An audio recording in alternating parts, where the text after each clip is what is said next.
আসসালামু আলাইকুম। আজকে আসছি ম্যাকরিচি রিজার্ভিয়রে। প্রাকৃতিক পরিবেশ এবং বন্য মোরগ মুরগির স্থান এবং পাখি আছে, এখানে মাছ আছে, বানরও আছে এবং হাইকিং এর জন্য, হাঁটার জন্য খুবই সুন্দর একটা দর্শনীয় স্থান। আপনারা ইচ্ছা করলে হাইকিংও করতে পারেন এবং আপনারা যদি চান যে নৌকা ভ্রমণ করবেন সেটাও হবে খুব সুন্দর। তবে ড্রেনেজ ব্যবস্থাগুলি খুবই সুন্দর। আর এই পানি যে কোথা থেকে আসে সেটা আমি নিজেও জানি না, তবে প্রচুর পানি আসে, প্রচুর। আর কিছু কিছু গাছ, এই গাছটা দেখলে আমার এমপি মন্ত্রীদের কথা মনে পড়ে আমাদের দেশের। এই গাছটা বিশাল বড় একটা গাছ, এমপি মন্ত্রীদের মতো, কিন্তু দেখুন আশেপাশে কত পরগাছা। আমাদের এমপি মন্ত্রীরাও তো অনেক পরগাছা পালে তাদের স্বার্থের জন্য। সেম এই গাছটা হলো এমপি মন্ত্রী গাছ, বিশাল একটা গাছ, অনেক সুন্দর, খুবই সুন্দর প্রাকৃতিক মনোরম পরিবেশ। আর এটা হলো ক্যান্টিন, টয়লেট এরিয়া এবং বিশ্রাম নিতে পারবেন। বিশ্রামের অনেক জায়গা আছে, তবে এখানে ফ্যানের ব্যবস্থা আছে যেহেতু ইলেকট্রিসিটি আছে। আর পার্কের ভেতরে ইলেকট্রিসিটি আছে শুধু লাইটের জন্য, অন্যান্য জায়গায় ফ্যানের ব্যবস্থা নেই। তারপরে অনেক সুন্দর। এখানের আরেকটা সুবিধা হলো আপনারা পর্যাপ্ত পরিমাণে পানি যদি নাও আনেন, এখানে আসলে আপনারা পানি পাবেন ফ্রিতে, গরম পানিও পাবেন, ঠান্ডা পানিও পাবেন মেশিনের মাধ্যমে। সুব্যবস্থা আছে, বিশ্রাম নেওয়া যাবে। আর অনেকে তো এখানে মোটামুটি পিকনিকের মতো আয়োজন করে, একটা পিকনিক স্পটও ধরতে পারেন। খুবই সুন্দর মনোরম একটা পরিবেশ। তবে বিভিন্ন জায়গার থেকে আপনারা আসতে পারেন এখানে। বিশান আর জুরং ইস্ট থেকে যদি আসেন ম্যাকরিচি রিজার্ভিয়রে 52 নম্বর বাস, 74 নম্বর বাসে আসতে পারবেন হাওগাং বনভিস্তা থেকে। আর 93 নাম্বার বাস আসতে পারবেন হারবার ফ্রন্ট ও ইউনিস থেকে। 130 নম্বর বাস আপনারা আসতে পারবেন শেন্টন ওয়ে থেকে, শেন্টন ওয়ে এবং আংমুকিও থেকে। 132 নম্বর বাস হাওগাং এবং বুকিত মেরা থেকে। 156 নম্বর বোয়াংকক ইন্টারচেঞ্জ ক্লেমেন্টি থেকে। 157 নম্বর বাস তোপায়ো থেকে এবং বুনলে পর্যন্ত, মাঝখানে এই ম্যাকরিচি রিজার্ভিয়র। 165 হাওগাং থেকে ক্লেমেন্টি, 167 সাম্বাওয়াং থেকে বুকিত মেরা, 852 ইসুন থেকে বুকিত বাতক, 855 ইসুন থেকে হারবার ফ্রন্ট, 980 সাম্বাওয়াং থেকে লর্ড ওয়ান গেলান টেরেস থেকে আপনারা আসতে পারবেন এই ম্যাকরিচি রিজার্ভিয়র। চমৎকার, মানে এখানে আসলে অন্ততপক্ষে সিঙ্গাপুরের প্রত্যেকটা পার্ক নাম্বার ওয়ান, মনোরম পরিবেশ, কোনো হকার নেই, কোনো ময়লা নেই, আপনার মতো আপনি ঘুরতে পারবেন। এবং এই পার্কে যদি আপনারা আসেন সকাল 7টা থেকে সন্ধ্যা 7টা পর্যন্ত থাকতে পারবেন। আর যদি ট্রি টপ ওয়াক ব্রিজে যদি যেতে চান তাহলে সকাল 9টা থেকে বিকেল 4টা 30 পর্যন্ত। এবং এখানে এই ট্রি টপ ব্রিজটা হলো 250 মিটার উপরে, যেটা 770 ফিট চওড়া, অনেক লম্বা একটা ব্রিজ। যাওয়া হয়নি কিন্তু খুবই সুন্দর, এক সময় ওখানে যাব। আর পুরো জায়গাটাই হলো পাহাড়ি, একদিকে পাহাড় আর আরেকদিকে একটা বিশাল লেক, চারিদিকে শুধু সবুজ আর সবুজ, এত সুন্দর। সিঙ্গাপুরের প্রত্যেকটা জায়গায় সবুজ হওয়ার কারণ একটাই, প্রতিদিন বৃষ্টি হয়। আর এরা হলো বনের মাস্তান, খুবই সুন্দর মোরগ আর মুরগিগুলা, আসলে লং টেল চিকেন, এগুলো এগুলো মোটামুটি ভালো এক্সপেন্সিভ। ইন্দোনেশিয়াতে এই লং টেল চিকেন, এই রোস্টারগুলি প্রায় 3 মিটারের মতো লেজ হয়, এত বড় লেজ হয়। বাংলাদেশে কিছু কিছু মানুষের কাছে এই ব্রিডটা আছে আমি জানি, তবে এক্সপেন্সিভ। আর সিঙ্গাপুরের জঙ্গলে অ্যাভেলেবেল এইসব মোরগ মুরগি। কত চমৎকার একটা জায়গা, ইচ্ছা করলে আপনারা কাইকিং, হাইকিং, হাঁটা, চলাফেরা সব করতে পারবেন সকাল 7টা থেকে সন্ধ্যা 7টা পর্যন্ত। আরেকবার বলি, যদি ট্রি টপ ওয়াকে যেতে চান সকাল 9টা থেকে বিকাল 4টা পর্যন্ত।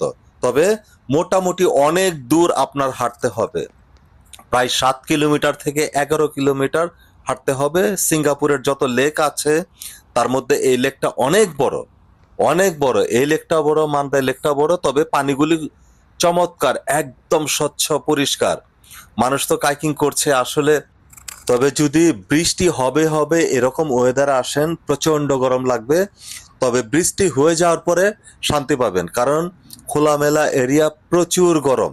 সিঙ্গাপুরের প্রত্যেকটা জায়গায় প্রচুর গরম, তবে শান্তি। আপনি এই প্রাকৃতিক দৃশ্য দেখলে আপনার মনটা মোটামুটি রিল্যাক্স হয়ে যাবে।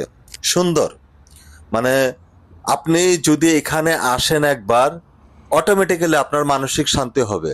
প্রত্যেকটা জায়গায় সেফটি দেয়া আছে এবং দিক নির্দেশনা দেয়া আছে।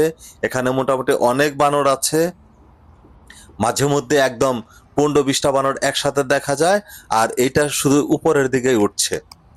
পাহাড়ি এরিয়া, অনেক সুন্দর। আর আকাশটাও কত সুন্দর আজকে, একদম ফ্রেশ, টাটকা ওয়েদার, চমৎকার। আমি হাঁটছি তো হাঁটছি, হাঁটতে হাঁটতে প্রচুর গরম লাগছে, কিন্তু মোটামুটি ভালোই লাগছে। এখন বিকেল 5টার মতো, অথচ প্রচন্ড গরম। আর এটা মানুষের মানুষের অবশ্যই মানুষের, তবে এটা আইন শৃঙ্খলা বাহিনীর ড্রোন। ইচ্ছা করলে আপনারা ড্রোন উড়াতে পারবেন না। সিঙ্গাপুরের প্রত্যেকটা জায়গায় ড্রোন ওড়ানোর আগে চিন্তা ভাবনা করে উড়াবেন, কিংবা যদি কোনো সংশয় থাকে তাহলে জিজ্ঞেস করবেন এখানে অ্যালাউ নাকি অ্যালাউ না। অবশ্য দিক নির্দেশনার মধ্যেও ড্রোন অ্যালাউ কি অ্যালাউ না এটাও দেওয়া আছে। তবে সুন্দর, এসব জায়গায় হাঁটবেন, যদি ক্লান্ত হয়ে যান এক পাশে বসতে পারবেন, কারণ বেঞ্চ পর্যাপ্ত পরিমাণে বসার জায়গা আছে। আপনি মাটিতে বসেন আর বেঞ্চে বসেন, সব জায়গায় আছে। তবে এই জায়গাটা আমার দাদার বাড়ির এক জঙ্গলের কথা মনে পড়ে, ঢেকি শাক, অনেক কিছু এইসব চমৎকার। এই ঢেকি শাকের গাছগুলি অনেক বড় বড়, আমি জানি না এটি ঢেকি শাক কিনা, তবে চমৎকার। আপনারা এই ছাউনি, সামনে যে ছাউনিটা আছে সেই ছাউনির মধ্যে বসতে পারবেন। আর একদিকে পাহাড়, আরেকদিকে সমতল থেকে লেক। কত সুন্দর, কত মনোরম একটা পরিবেশ। ম্যাকরিচি রিজার্ভিয়র চমৎকার, তবে প্রচুর হাঁটতে হবে।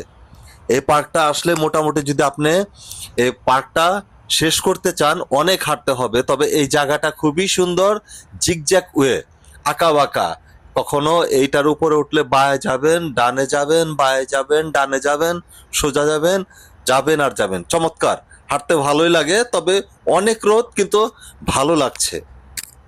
কত মানুষ যে আসে হলিডের দিন, প্রত্যেকটা পাবলিক হলিডে, নর্মাল হলিডে প্রচুর মানুষ আসে। তবে এখন প্রচন্ড গরম, যার কারণে মানুষ বিভিন্ন জায়গায় বসে রিল্যাক্স করছে। তবে পাফিটা খুব সুন্দর, এমনি আমি খুব লাইক করি পাফি, খুব সুন্দর, ভালো লাগছে, চমৎকার। আমি ম্যাকরিচি রিজার্ভিয়রে এর আগে 2বার আসছি, তবে খুব একটা ঘুরিনি। আজকে মানে মন চাচ্ছে একটু ঘুরতে, এবং ভালোই লাগছে। এত বড় একটা পার্ক আমি শুধু মানে দেখেছি, কখনো হেঁটে দেখিনি যে কত বড়, অনেক বড়। মোটামুটি প্রায় 20 কিলোমিটারের মতো বড়, আপনি যদি হাঁটা স্টার্ট করেন, অনেক বড়। এবং এটা হলো বন্য প্রাণীর জন্য সংরক্ষিত জায়গা এবং মাছ সংরক্ষিত জায়গা।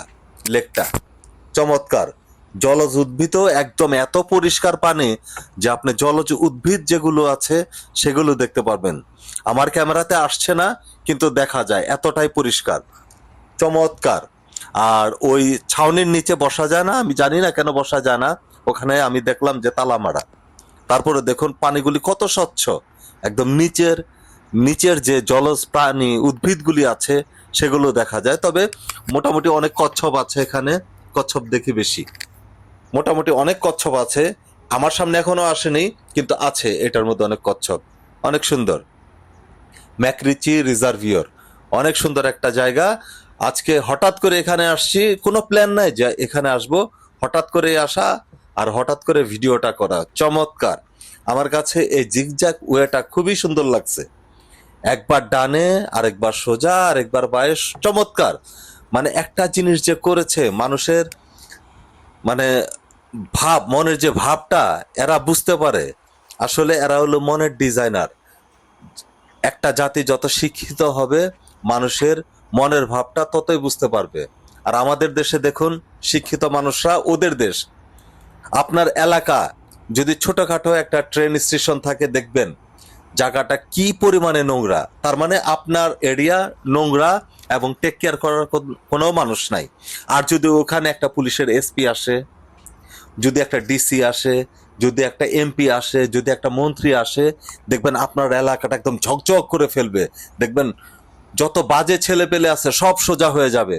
তার মানে কি, আপনি যেখানে জন্মেছেন সেই এলাকাটাও আপনার না, সব হলো উপর মহলের লোকের। আপনি যখন বাস করবেন তখন নোংরা, এরা যখন পরিবেশন করতে আসবে, পরিদর্শন করতে আসবে, দেখবেন আপনার এলাকাটা কত সুন্দর। আপনার জন্য না, তাদের জন্য সুন্দর করা হবে। যাই হোক, তারপরেও একটা চমৎকার দেশে আসছি, সিঙ্গাপুর। খুবই সুন্দর। সিঙ্গাপুরের প্রত্যেকটা জায়গায় একদম পরিকল্পিতভাবে করা হয়েছে, কিন্তু আরেকটা জিনিস যে প্রত্যেকটা জায়গায় 100% মেনটেনেন্স, পরিষ্কার পরিচ্ছন্নতা কিভাবে রাখতে হয় এবং কিভাবে থাকতে হয় সেটা সিঙ্গাপুরে আসলে বুঝতে পারবেন। যখন আপনারা এয়ারপোর্টে নামবেন তখনই আপনাদের ভালো লাগবে যে দেশটা আসলে কত সুন্দর। আর আমাদের এয়ারপোর্টের কথা নাই বললাম, আর আপনারা তো দেখেনি যে এয়ারপোর্টে কিরকম বিশৃঙ্খলা হয়। অনেক এমপি মন্ত্রী এইটা ওইটা সবাই বলে প্রবাসীর জন্য এইটা করব এটা করব, সব বকওয়াস। সব আসলে লাইমলাইটে আসার জন্য এরকম পারফরমেন্স করে প্রবাসীদের নিয়ে। আসলে কিচ্ছু না, প্রবাসীদের কোনো দিন উন্নতি হবে না, কারণ আমাদের মন মানসিকতা এরকম। যাই হোক, আমাদের প্রবলেম হাজারটা প্রবলেম। আমরা যখন জন্মেছি তখনই প্রবলেম স্টার্ট হয়েছে আমাদের। শিক্ষা নাই, দীক্ষা নাই, আর কত কি হবে। আর যারা শিক্ষিত তাদেরই দেশ, আর আমরা তো এই দেশের কিছুই না। পরিবেশটা অনেক সুন্দর, মানে মনটা ভরে যাওয়ার মতো একটা পরিবেশ, খুবই সুন্দর। আসলে পরিকল্পনা করেই একটা জিনিস করা উচিত, এবং পরিকল্পনা করতে হবে যে এই জিনিসটা করার পরে কিভাবে সংরক্ষণ করতে হবে। দেখুন, রাস্তায় কোনো ময়লা নেই। আর এই যে মাটির মতো দেখছেন, এটা বৃষ্টির পানি যখন নামে এর জন্য মাটি জমে, তবে পরিষ্কার করে ফেলে। এমন না যে সবসময় এখানে মাটি থাকে, তা না। আর দেখুন, রাস্তার মধ্যে কোনো পাতা টাতা নেই, কোনো ঘাস নেই, কারণ সবসময় পরিষ্কার করে। আর এই জায়গাটা আরো সুন্দর, এবং জলজ উদ্ভিদগুলি দেখতেও খুব সুন্দর লাগে। তবে টার্টেল, কচ্ছপ আছে মোটামুটি। এক একটা কচ্ছপ 10 থেকে 12 ইঞ্চি ম্যাক্সিমাম। কচ্ছপগুলো ছোট ছোট। লেক তো যেহেতু, বড় কচ্ছপ কোথায় আছে জানি না, তবে কচ্ছপগুলি মোটামুটি ছোট, 8 থেকে 12 ইঞ্চি, 14 ইঞ্চি ম্যাক্সিমাম। সুন্দর প্রাকৃতিক পরিবেশ। তবে মাঝে মাঝে মাঝে কিছু মাছ দেখা যায় যদি গভীর থেকে এখানে আসে।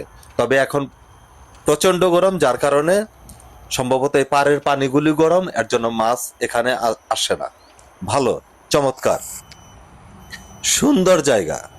মানে গাছগুলি, আপনি যদি এখানে একা আসেন, এই গাছগুলি দেখে ভয় ভয় পাবেন। এত বড় বড় গাছ, সুন্দর প্রাকৃতিক পরিবেশের মতো। তবে যেহেতু ঢাকা শহরে বসবাস করেছি, অনেকবার গিয়েছি বোটানিক্যাল গার্ডেনে, রমনা পার্কে। ওফ, কি বলবো, আইন শৃঙ্খলা বাহিনীরাও আমাদের ডিস্টার্ব করতো। আর বখাটে ছেলেপেলেদের কথা বাদই দিলাম। আর ওইসব পার্ক মানেই সব হকারদের উৎপাত। আর যাক, না বলি, তবে গাছটা অনেক সুন্দর, অনেক সুন্দর গাছটা, এবং অনেক বড়, প্রাচীন আমলের গাছ মনে হচ্ছে। খুব সুন্দর, ভালো লাগছে। এখানে যখন আপনি হাঁটবেন, যদি আশেপাশে বানর থাকে, যদি প্লাস্টিক ব্যাগ থাকে, তাহলে বানর থাপা দেওয়ার চেষ্টা করে। উফ, আবহাওয়ার কথা না বললেই না। তবে ম্যাকরিচি রিজার্ভিয়র জায়গাটা ফাটাফাটি একটা জায়গা। রিজার্ভিয়রটা খুবই সুন্দর।